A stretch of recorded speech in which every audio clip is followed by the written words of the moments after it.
declaration of sentiments. When, in the course of human events, it becomes necessary for one portion of the family of man to assume among the people of the earth a position different from that which they have hitherto occupied, but one to which the laws of nature and nature's God entitle them, a decent respect to the opinions of mankind requires that they should declare the causes that impel them to such a course. We hold these truths to be self-evident, that all men and women are created equal, that they are endowed by their Creator with certain inalienable rights, that among these are life, liberty, and the pursuit of happiness, that to secure these rights, governments are instituted, deriving their just powers from the consent of the governed. Whenever any form of government becomes destructive to these ends, it is the right of those who suffer from it to refuse allegiance to it, and to insist upon the institution of a new government, laying its foundations on such principles and organizing its powers in such form as to them shall seem most likely to affect their safety and happiness.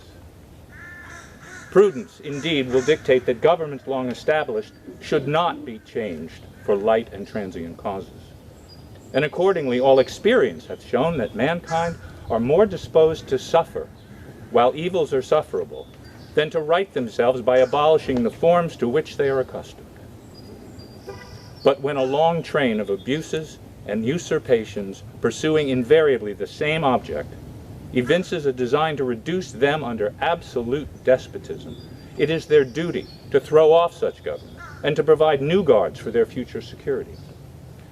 Such has been the patient sufferance of the women under this government, and such is now the necessity which constrains them to demand the equal station to which they are entitled. The history of mankind is a history of repeated injuries and usurpations on the part of man toward women, having in direct object the establishment of an absolute tyranny over her. To prove this, let facts be submitted to a candid world. He has never permitted her to exercise her inalienable right to the elective franchise. He has compelled her to submit to laws in the formation of which she had no voice. He has withheld from her rights which are given to the most ignorant and degraded men, both natives and foreigners. Having deprived her of this first right of a citizen, the elective franchise, thereby leaving her without representation in the halls of legislation, he has oppressed her on all sides. He has made her, if married in the eye of the law, civilly dead. He has taken from her all right in property, even to the wages she earns.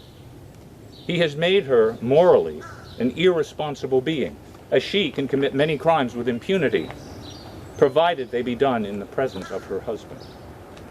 In the covenant of marriage, she is compelled to promise obedience to her husband, he becoming to all intents and purposes her master, the law giving him the power to deprive her of her liberty and administer chastisement. He has so framed the laws of divorce as to what shall be the proper causes, and in case of separation to whom the guardianship of the children shall be given, as to be wholly regardless of the happiness of women. The law, in all cases, going upon a false supposition of the supremacy of man, and giving all power into his hand. After depriving her of all rights as a married woman, if single and the owner of property, he has taxed her to support a government which recognizes her only when her property can be made profitable to it. He has so monopolized nearly all the profitable employments, and from these she is permitted to follow, she receives but a scanty remuneration. He closes against her all the avenues to wealth and distinction which he considers most honorable to himself. As a teacher of theology, medicine, or law, she is not known. He has denied her the facilities for obtaining a thorough education, all colleges being closed against her. He allows her in church as well as state but a subordinate position, claiming apostolic authority for her exclusion from the ministry and, with some exceptions, from any public participation in the affairs of the church. He has created a false public sentiment by giving to the world a different code of morals for men and women, by which moral delinquencies which exclude women from society are not only tolerated, but deemed of little account in man.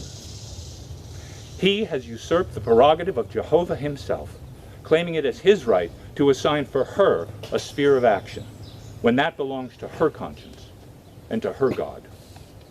He has endeavored in every way that he could to destroy her confidence in her own powers, to lessen her self-respect, and to make her willing to lead a dependent and abject life.